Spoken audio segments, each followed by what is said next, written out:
onto his side, then lifted up the back of his shirt. A complex math equation covered the whole area from his waistband to his shoulder blades. You gotta be kidding. I'd never seen anything like it. Not in this context, anyway.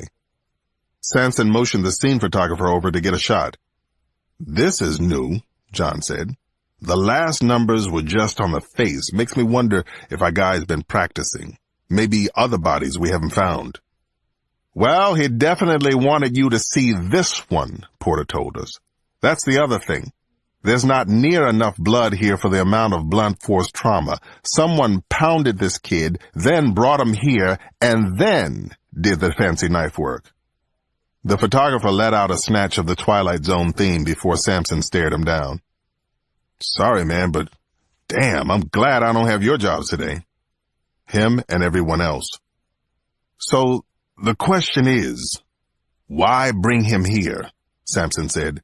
"What's he trying to say to us, to whoever?" Porter shrugged. "Anyone speak math?" "I know a prof at Howard," I said. "Sarah Wilson. You remember her?" John nodded, still staring down at those numbers. "I'll give her a call if you want me to. Maybe we can head up there this afternoon." "I'd appreciate it. That'd be good." So much for my quick consult. I had no time for this, but God help me, now that I'd seen the damage this perp was capable of, I wanted a piece of him. Chapter 58. I'd known Sarah Wilson for more than 20 years. She and my first wife, Maria, were freshman roommates at Georgetown and remained good friends until Maria's death. Now it was just Christmas cards and the occasional chance meeting between us, but Sarah hugged me hello when she saw me and still remembered Samson by name, first and last. Her tiny cell of an office was in the unimaginatively named Academic Support Building B on the Howard campus. It was crammed with bookshelves to the ceiling, a big sloppy desk just like mine, and a huge whiteboard covered in math speak in different colors of dry erase marker. Samson took the windowsill, and I sat down in the lone guest chair. "I know you've got exams coming up," I said. "Thanks for seeing us." "I'm happy to help, Alex, if I can help." She tipped a pair of rimless specs off her forehead and looked down at the page I'd just handed to her. It had transcripts of the numbers and equations that were found on the victims. We also had crime scene photos with us, but there was no reason to share the gory details if we didn't have to. As soon as she looked at the page, Sarah pointed at the more complicated of the figures. "This is Riemann's zeta function," she said. It was the one we'd seen that morning on John Doe's back. "It's theoretical mathematics. Does this really have something to do with one of your cases?" Samson nodded. "Without going into too much detail, we're wondering why this might be on someone's mind. Maybe obsessively." "It's on a lot of people's minds, including mine," she said. "Zeta is the core of Riemann's hypothesis, which is arguably the biggest unsolved problem in mathematics today. In the year 2000, the Clay Institute offered $1 million to anyone who could prove it." "Sorry, prove what?" I said. "You're talking to a couple of high school algebra cut-ups here." Sarah sat up straighter, getting into it now. "Basically, it's about describing the frequency and distribution of all prime numbers to infinity, which is why it's so difficult. The hypothesis has been checked against the first 1.5 billion instances, but then you have to ask yourself, what's 1.5 billion compared to infinity?" "Exactly what I was about to ask myself," Samson said, straight-faced. Sarah laughed. She looked almost exactly the same as she did back when we were all pooling our pocket change for pitchers of beer. The same quick smile, the same long hair flowing down her back. "How about the other 2 sets of numbers?" I asked. These were the ones that had been carved into the victims' foreheads. Sarah glanced down for a second, then turned to her laptop and Googled them from memory. "Yeah, right here, I thought so. Mersenne 42 and 43, 2 of the biggest known prime numbers to date." I scribbled some of this down while she spoke, not even sure what I was writing. "Okay, next question," I said. "So what?" "So what?" "Let's say Riemann's hypothesis gets proved. What happens then? Why does anyone care?" Sarah weighed the questions before she answered. "There's 2 things, I suppose. Certainly there are some practical applications. Encryption could be revolutionized with something like this. Writing and breaking code would be a whole new game, so whoever you're chasing might have that in mind." "And number 2?" I asked. She shrugged. The whole because it's there aspect. It's a theoretical Mount Everest, the difference being that people have actually been to the top of Everest. Nobody's ever done this before. Riemann himself had a nervous breakdown, and that guy John Nash from A Beautiful Mind, he was obsessed with it. Sarah leaned forward in her chair and held up the page of numbers so we could see them. Let's put it this way, she said. If you're looking for something that could really drive a mathematician crazy, this is as good a place to start as any. Are you, Alex? Looking for a crazy mathematician? Chapter 59. Mitch and Denny left D.C. in the old white Suburban before the sun had even come up that morning, with Denny at the wheel as always.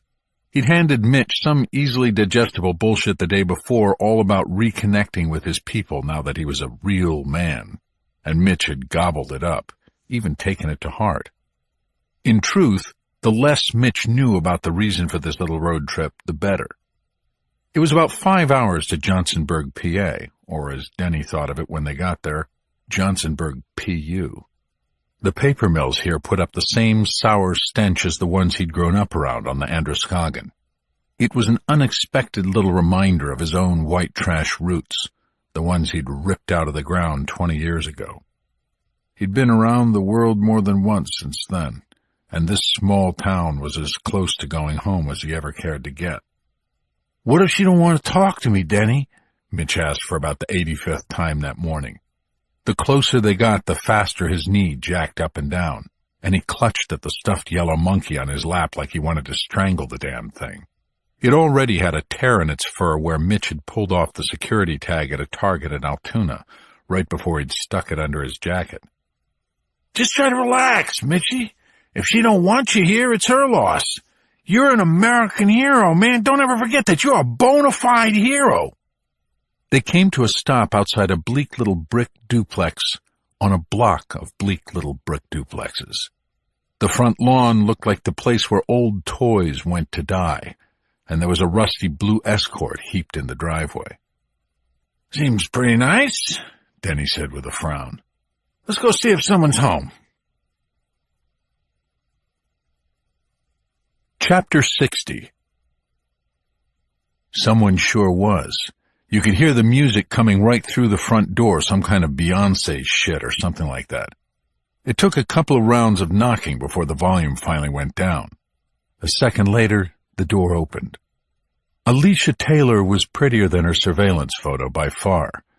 Denny wondered for a second how Mitch had ever bagged her in the first place. But then Alicia saw who it was on her stoop, and her face got ugly and nasty real quick. She stayed behind the screen door. "What the hell are you doing here?"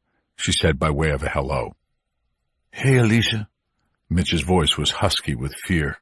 He seemed a little flustered, and he held up the stuffed monkey. I brought a present." Behind Alicia, a little waist-high girl was giving them wide eyes from under her braided and beaded bangs. She smiled when she saw the toy, but those lights went out as soon as her mother spoke again. "Destiny, go to your room." "Who is that, Mama?" "No questions, baby. Just do as I say. Right now. Go ahead." Once the girl had disappeared back into the duplex, Denny figured it was time to insert himself into the mix. "How you doing?" he said, all friendly-like. "I'm Mitch's buddy and expert driver, but you can call me Denny." Her eyes flitted his way just long enough to throw a few poison darts. "Mister, I don't have to call you shit," she said, and then turned back to Mitch. "And I asked you what the hell you're doing here. I don't want you around here, neither does Destiny." "Go ahead, man," Denny said, and nudged him in the shoulder. Mitch pulled a small envelope out of his pocket. "It ain't much, but here." Inside was a 20, 2 5s, and 50 rumpled singles. He tried to hand it to her right through the broken screen, but she shoved it back at him. "Oh, hell no! You think that little envelope gonna make you a daddy?" Her voice dropped. "You're just an old mistake, Mitch, that's all. Far as Destiny's concerned, her daddy is dead, and that's how we're gonna keep it. Now, are you two getting off my property, or am I calling the police?" Mitch's round face looked about as long as it could get. "At least take this," he said. He opened the screen door, and when she stepped back fast, he dropped the stuffed monkey on the floor at her feet. It was pathetic to watch. Besides, Denny had seen all he needed to. "All righty then," he said. "We got a long drive back to Cleveland, so we'll just be on our way back to Ohio. Sorry to bother you, ma'am. I guess this little visit wasn't such a good idea after all." "You think?" she said, and slammed the door in both their faces. On the way down the walk, Mitch looked like he wanted to cry. "It sucks, Denny. She'd be proud if she knew what we were doing. I wanted to tell her so bad." "But you didn't." Denny threw an arm around his shoulder and spoke close. "You stuck to the mission, Mitchie, and that's what counts. Now come on, let's hit ourselves a Taco Bell on the way out of town." While he walked around to the driver's side of the car, Denny reached inside his jacket and flipped the safety on the Walther 9mm holstered there. As it turned out, Mitch was more of a hero than he'd ever get to know. He'd just saved his own daughter's life. Alicia may have been fairly cunty, but she was clueless. And there was no way in hell Denny was going to shoot a 5-year-old girl who didn't even know who Mitch was. The whole point of the assignment was threat assessment, and there was no threat here. If the man back in D.C. didn't like it, he could find himself another contractor. Chapter 61. Actually, it had been kind of a fun day, relaxing and surprising, especially Mitch's pretty ex-wife. It was just after dark when they reached Arlington that night. Mitch had spent most of the trip